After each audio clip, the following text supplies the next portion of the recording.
será composta pelo grande patriarca regente do Excelso Conselho da Maçonaria Dona Iramita, soberano irmão Florisvaldo Campos Xavier, soberano grão-mestre-geral do Grande Oriente do Brasil, irmão Marcos José da Silva, o eminente grão-mestre do Distrito Federal, irmão Jafé Torres, presidente do Correio Brasiliense, doutor Álvaro Teixeira da Costa,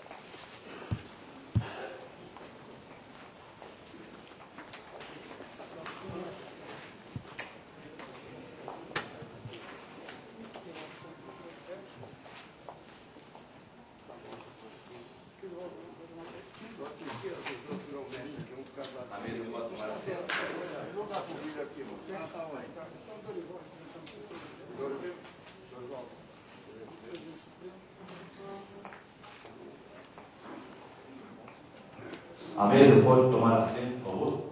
Adeus,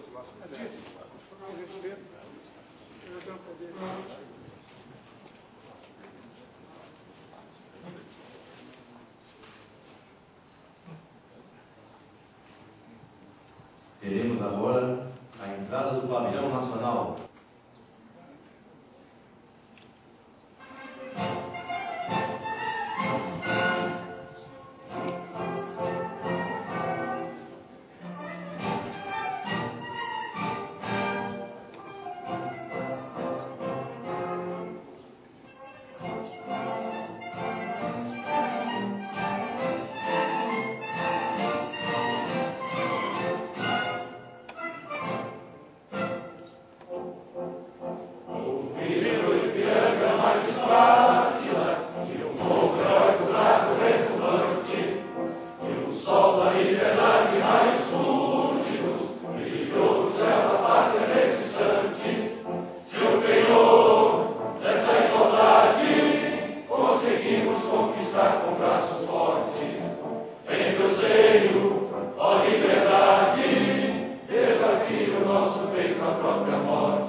Patriarca regente do Excelso Conselho da Maçonaria Dona Iramita, soberano irmão Florisvaldo Campos Xavier, fará seu pronunciamento inicial e declarará aberto o sexto Enama.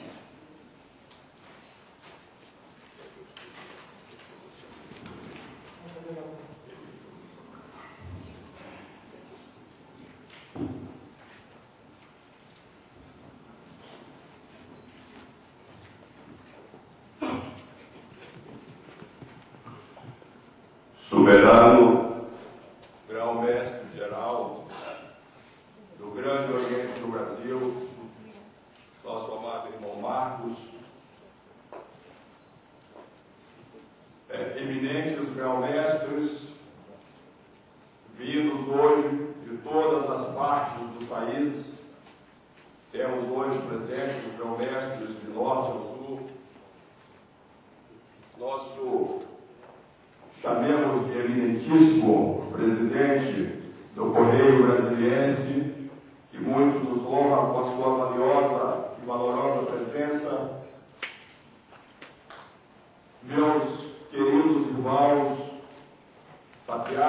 inspetores gerais, também oriundos de várias partes do Brasil, autoridades maçônicas, cujos nomes eu não tenho em mente nesse momento, devido à extensão gigantesca desse nosso querido país, queridas cunhadas, sobrinhos, sobrinhas, mestres instalados, autoridades presentes. É uma satisfação enorme poder me dirigir a vocês todos para levarmos algumas informações, dando conta de que este é o 6º Congresso Nacional da Maçonaria Doniramita, cujas atividades têm por fim principal o congraçamento dos maçons e, naturalmente, visando os fins supremos da maçonaria que nós estabelecemos no mundo inteiro como liberdade, igualdade e fraternidade.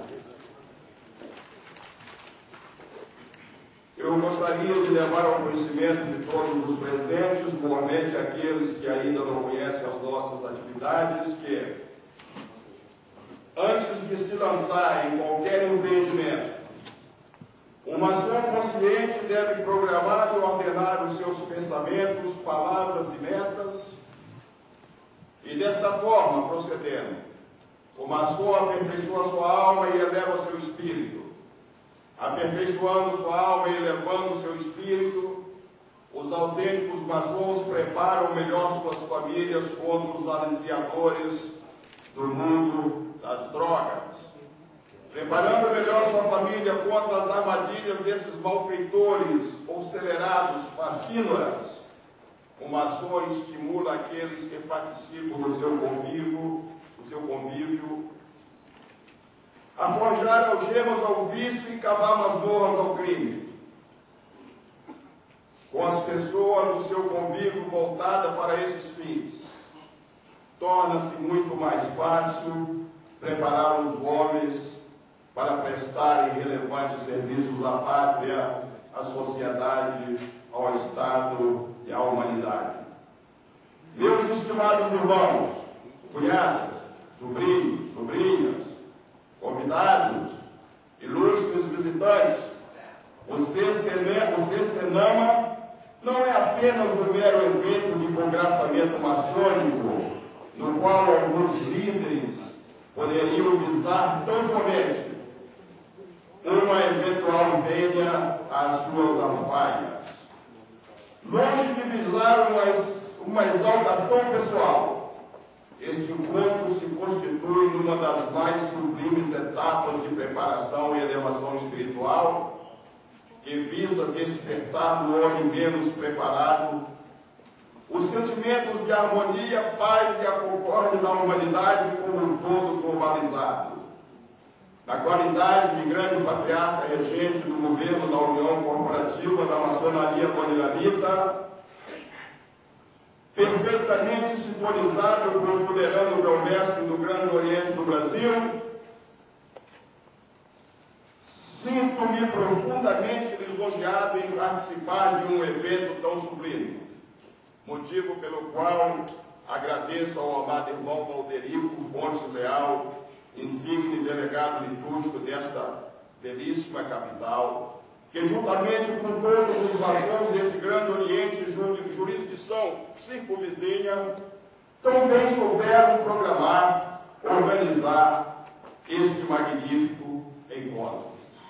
Valho-me desta maravilhosa oportunidade para sugerir aos maçons brasileiros, bem como a todos quantos povoam a face da terra, difundam esses encontros aos demais maçons, para que eles possam prestigiar-nos com suas valorosas e valiosas presenças.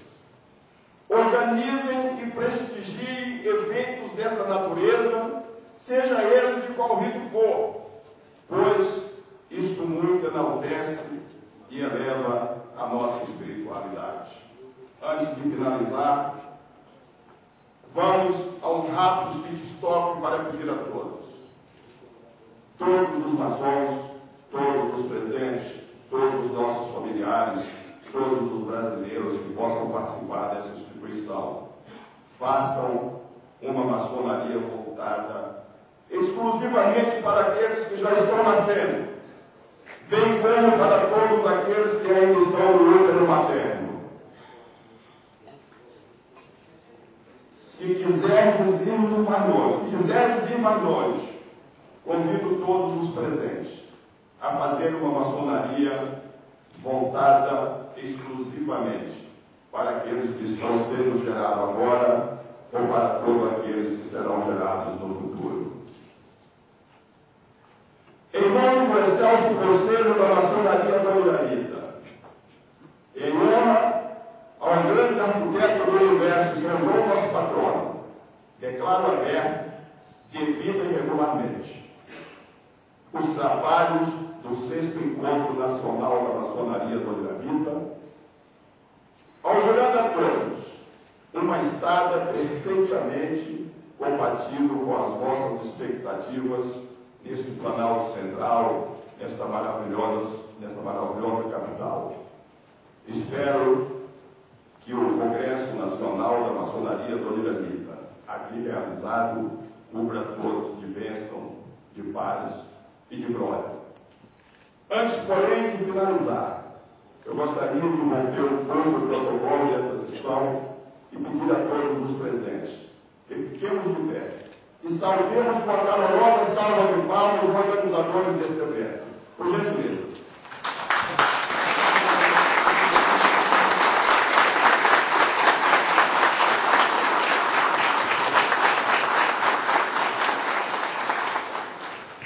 Muito obrigado a todos e até breve.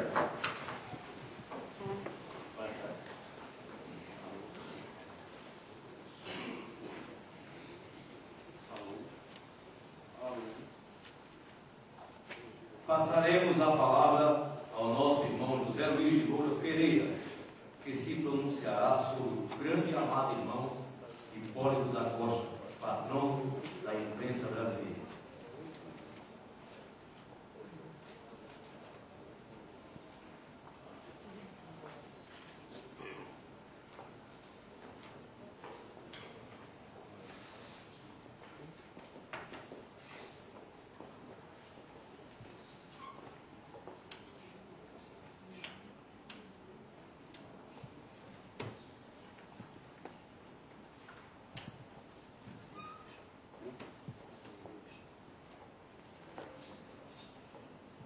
Ilustres componentes da mesa diretora desse trabalho.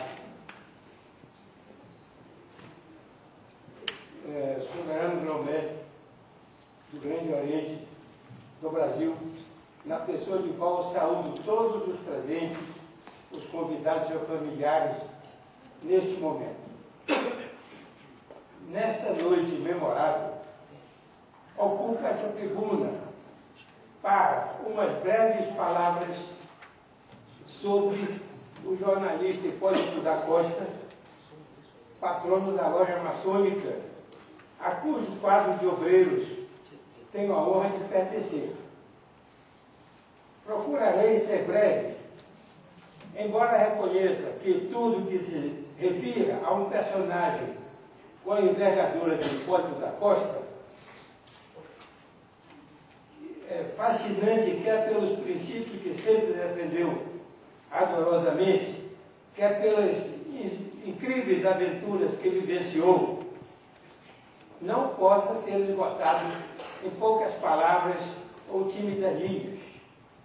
Tentarei, dentro dos limites a que me propus, oferecer-lhes uma síntese extraída do livro de minha autoria, Hipólito da Costa, o Patriarca da Imprensa Brasileira, lançado em segunda edição, revista ampliada e atualizada, no dia 2 de outubro de 2006, como parte das comemorações do 30º aniversário de fundação desta loja. Hipólito José da Costa Pereira Furtado de Mendonça nasceu no dia 25 de março de 1774, na colônia do Sacramento, núcleo militar instalado pela coroa portuguesa para conter o avanço da ocupação espanhola na margem esquerda do Rio da Prata, no atual Uruguai. Ele era filho do Alferes Félix da Costa Furtado de Mendonça e de Ana Josefa Pereira de Mesquita. Seus pais transferiram-se para Porto dos Casais, atual Porto Alegre, e posteriormente para o Cerro de Santana, em Pelotas, onde se estabeleceram, levando consigo o pequeno Hipólito. As primeiras letras foram-lhe ensinadas por seu tio, o padre Pedro Pereira Fernandes de Mesquita, pessoa de grande saber. Dali, Hipólito foi para Porto Alegre e depois para o Rio de Janeiro para fazer o preparatório que o levaria para a Universidade de Coimbra, em Portugal, em 29 de outubro de 1792. Diplomado em Coimbra em 1798, aos 24 anos de idade, o jovem Hipólito ingressa na vida pública e logo é designado por Dom Rodrigo de Souza Coutinho, ministro da Marinha e dos Negócios Ultramarinos de Portugal, para uma importante missão nos Estados Unidos da América do Norte e no México, com o fim de estudar e mandar relatórios circunstanciados sobre as várias culturas agrícolas, sobre a formação e o manejo de pastos, de fertilizantes, dos defensivos neles utilizados. Deveria, Hipólito, observar e mandar informações detalhadas sobre a construção de pontes de madeira, de diques, de moinhos e de engenhos d'água, sobre a exploração e processamento de minerais, sobre a febre amarela e outras doenças endêmicas, a sua profilaxia e tratamento, sobre o saneamento básico, higiene e saúde pública, sobre o plantio e a industrialização do algodão, sobre a cultura do bicho da seda, em especial sobre a possibilidade de obter matrizes da cochonilha, pequeno besouro de grande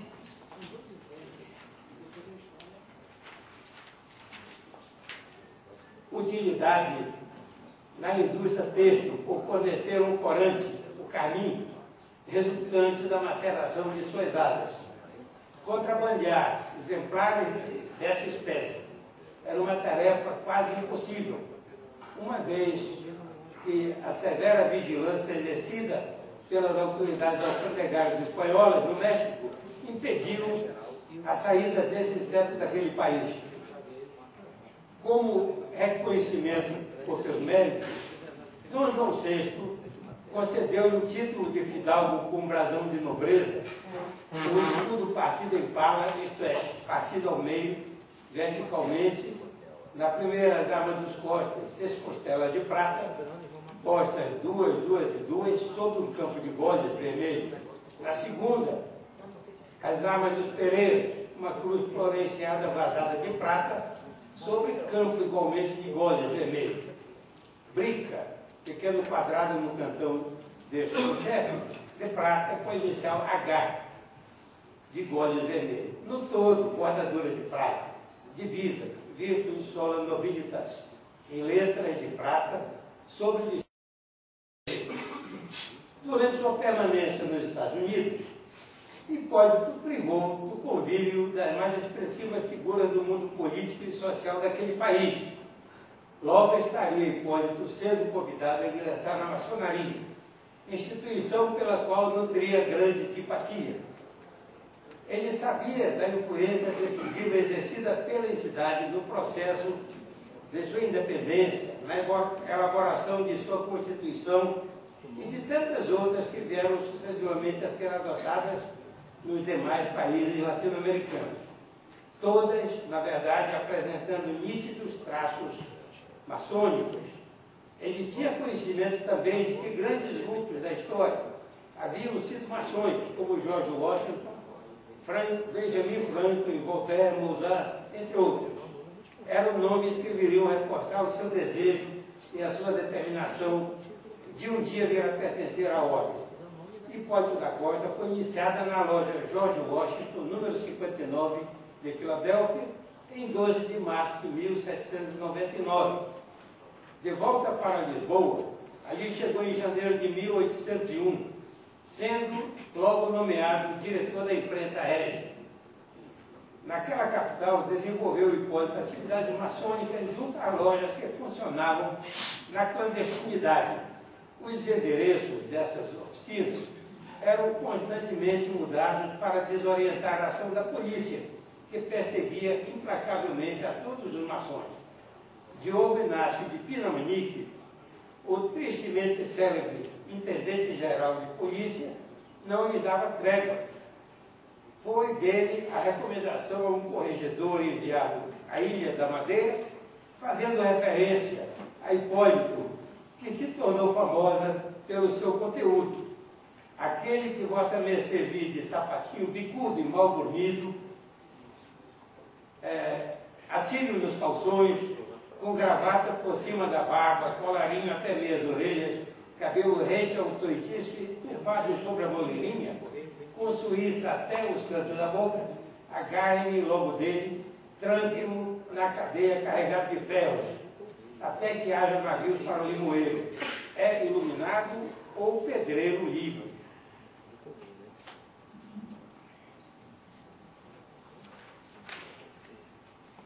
Portugal vivia uma época negra de obscurantismo e terror, em pleno apogeu da chamada Santa Inquisição. Inúmeras foram as vítimas desses tribunais eclesiásticos tão poderosos que ninguém ousava intervir para conter a fúria homicida. Sob o reinado de Dona Maria I, a Rainha Louca, retornaram os jesuítas que tinham sido expulsos pelo Marquês de Pombal e recrudesceram as perseguições aos maçons. Dom Rodrigo de Souza Coutinho, temeroso de que Hipólito pudesse vir a ser alcançado pelo Santo Ofício, ordenou-lhe que viajasse para a França e para a Inglaterra com a finalidade de adquirir naqueles países livros para o acervo da biblioteca pública, máquinas impressoras e outros materiais gráficos para a imprensa régia. Em Londres, Hipólito passou a frequentar a loja daquele Oriente, a assistir aos seus trabalhos e a manter estreitas relações de amizade com seus irmãos ingleses. Ligou-se a Domingos José Martins, um maçom brasileiro ali estabelecido, e juntamente com ele e outros portugueses ali residentes, fundaram a loja lusitana número 184.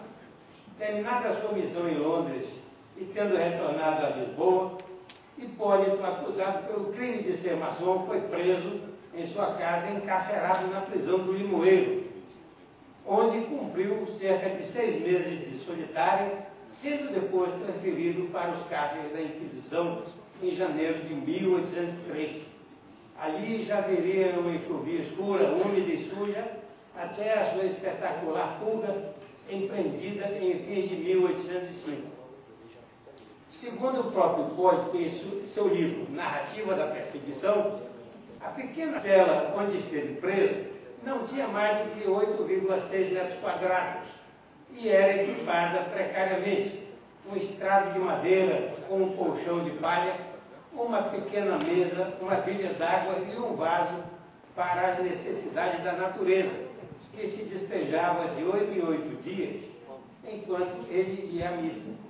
No inverno, a sua roupa permanecia sempre molhada. Além desse desconforto, os prisioneiros do Santo Ofício recebiam uma vez por dia uma escassa ração, que consistia em meio arátel, uma unidade de medida de peso equivalente a 459 gramas, ou 16 onças, de carne cozida com osso, algumas colheres de arroz, uma tigela de caldo e um pedaço de pão. Essa ração era deduzida do seu espólio confiscado pela Inquisição. O Duque de Sussex, Augusto Frederico, filho de Jorge III, rei da Inglaterra, maçom e amigo de Hipólito, subornou os carcereiros e os guardas da prisão para que lhe facilitasse a fuga e a tornasse impossível. Essa fuga, pela maneira rocambolesca como foi empreendida, é digna de ser aqui relatada. Um dia Hipólito, simulando uma súbita indisposição, pediu ao carcereiro que lhe fosse aquecer um pouco d'água. O carcereiro esqueceu o molho de chaves sobre a mesa do que se aproveitou Hipólito para fugir. Com aquelas chaves, ele foi abrindo todas as portas até chegar à Praça do Rossio, calçando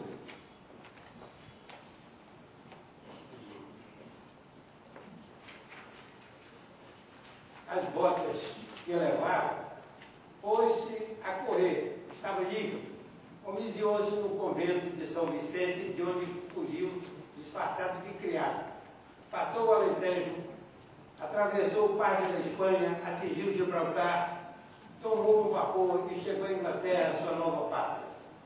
Para manter o nível social em que as circunstâncias o obrigavam a viver, Hipólito passou a dedicar-se a ocupações tais como traduções, correspondência comercial, corretagens e operações mercantis junto aos comerciantes que faziam parte do seu círculo de amizades.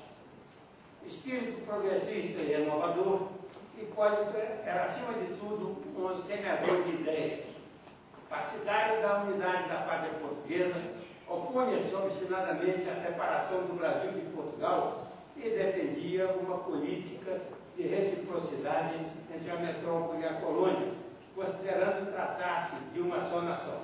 Manifestamente contra os privilégios e monopólios, e convencido de que a corte portuguesa queria reduzir o Brasil à condição de simples colônia, deflagrou enérgica campanha contra os ministros portugueses e assumiu decidida posição a favor da independência do Brasil. Aconselhou a fundação de uma só capital para os dois reinos, na região central do Brasil, entre os paralelos 15 graus e 16, latitude sul, nas proximidades do local hoje conhecido como Águas Emendadas, de onde vertem as nascentes formadoras das bacias do Amazonas, de São Francisco e do Prata. Foi de Hipólito a ideia de que os países da América Latina se congregassem em uma única organização. Este seria o embrião daquilo que mais tarde se consolidaria como a Organização dos Estados Americanos. Hipólito considerava a imprensa um dos veículos mais eficazes para a educação e para o desenvolvimento dos povos. Embalado por esse princípio, fundou na capital inglesa o jornal Correio Brasiliense, ou Armazém Literário, e fez dele o arauto dos novos tempos. Proclamada a independência do Brasil, reconhecida a liberdade de imprensa, vitoriosas as lutas nas quais se empenhou com tanto ardor, deu por encerrada sua carreira jornalística quando publicou o último número do Correio Brasiliense, em dezembro de 1822, e pleiteou o seu ingresso no serviço diplomático do novo Império do Brasil como cônsul-geral na Inglaterra, cargo que não chegou a assumir em virtude da nomeação só ter sido assinada 5 dias após sua morte, ocorrida em 11 de setembro de 1823. Decorridos quase 132 anos do falecimento de Hipólito da Costa, em Londres, o então candidato à presidência da República do Brasil, Juscelino Kubitschek de Oliveira, no célebre comício realizado na cidade de Jataí, em Goiás, ao ser provocado por um popular de nome Antônio Soares Neto, mais conhecido como Toniquinho, se faria cumprir o previsto nas disposições transitórias da Constituição de 1891, que preconizava a mudança da capital brasileira para o Planalto Central. Respondeu-lhe positivamente, dizendo estar a construção de Brasília entre as suas metas principais. O jornalista Francisco de Assis Chateaubriand, Bandeira de Melo, comandante do maior complexo de comunicação da América Latina, lançou-lhe então um desafio. Se ele inaugurasse Brasília na data que prometera, ele também fundaria aqui um jornal na mesma data. Chateaubriand, no desejo de reverenciar a memória de Hipólito da Costa, iniciou uma série de gestões junto aos familiares daquele a quem queria homenagear e conseguiu adquirir desses o título do jornal que fundaria. Brasília e o Correio Brasiliense nasceram no mesmo dia, a 21 de abril de 1960. Após o falecimento de Chateaubriand, em 4 de abril de 1968, o jornalista Márcio Cotrim, em conversa informal mantida com o também jornalista Paulo Cabral de Araújo, presidente da Fundação Assis Chateaubriand e diretor-presidente do Correio Brasiliense, disse-lhe já ser chegada a hora do Brasil mostrar ao mundo o seu reconhecimento ao valor e à coragem de Hipólito da Costa, prestando-lhe as mais justas homenagens. Sugeriu-lhe usar o seu prestígio pessoal e, com o respaldo das organizações que dirigia, tentar, junto às autoridades do governo inglês, autorização para que os seus despojos viessem a ser trasladados da igreja de St. Mary de Virgin, em Rowley, na Inglaterra, onde se encontravam, para ser sepultados no Brasil.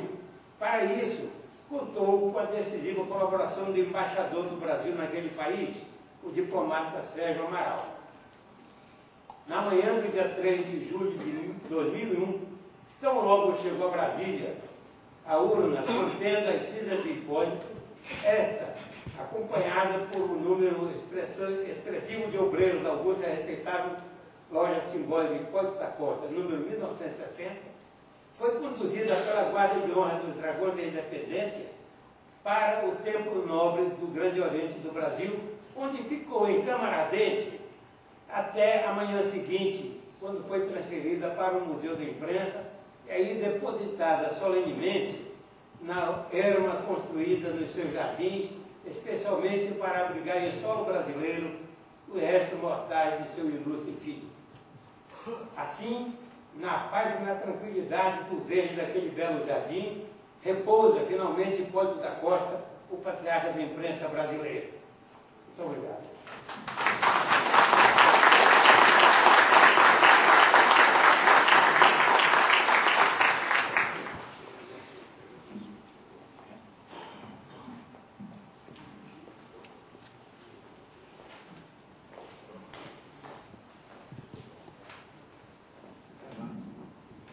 O irmão José Luiz é membro da Galeria Maçônica de Letras e profissional de heráldica, sendo de sua autoria o símbolo criado para este encontro. Pedimos ao nosso soberano grão-mestre geral e ao nosso patriarca do rito que se dirijam aqui na entrada do Oriente, a fim de que o irmão Xavier possa fazer a entrega de uma tela ao soberano irmão Marcos José da Silva.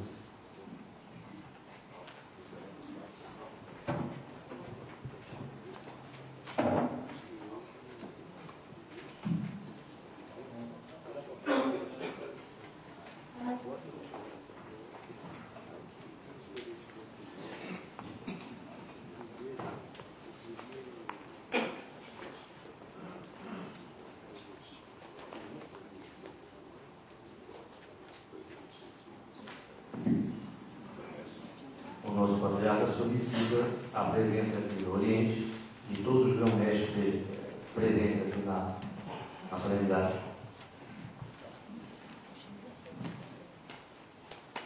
Neste momento, eu tenho a honra de convidar o doutor Álvaro Teixeira da Costa para, antes da entrega desse quadro ao nosso soberano grão-mestre, fazer uma pequena locução em homenagem a esse grande mestre.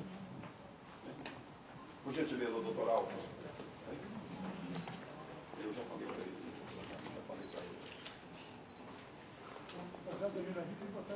para ele. O ministro foi contestado, nós pedimos, vamos colocar um. Por gentileza, doutor Álvaro, por favor. Mostra o quadro, mostra o quadro. Muito bonito. Muito bem feito. Boa noite a todos. Ao invés de dizer aos senhores sobre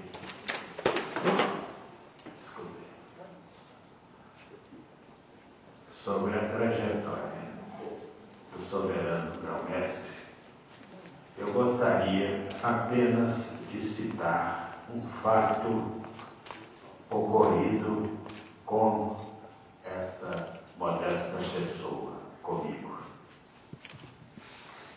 Quando o soberano pediu-me um encontro para me comunicar esta belíssima homenagem que Hipólito e o Correio Brasiliense por mim aqui representado, recebesse esse laurel, eu pedi desculpas a ele e ao grão-mestre Jafé pela demora de recebê-los, porque eu estava com um grave problema em pessoa da minha família, uma neta por afeição não consanguínea. Havia sido atropelada no Rio de Janeiro. Estava em processo muito delicado entre a vida e a morte.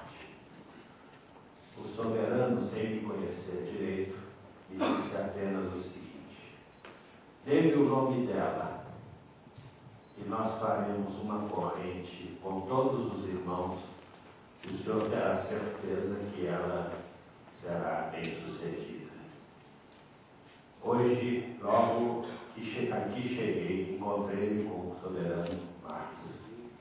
E a primeira pergunta, antes de me cumprimentar, foi como estava passando a minha neta Júlia. E eu tive a emoção,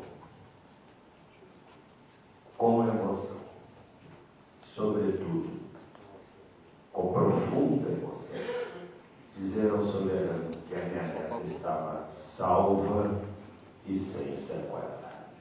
Acho que não preciso dizer mais nada com relação a esse episódio. Esse é um marco que nunca mais esquecerei e serei eternamente grato ao soberano Marcos e ao grão-mestre Jafé Torres. Obrigado a todos.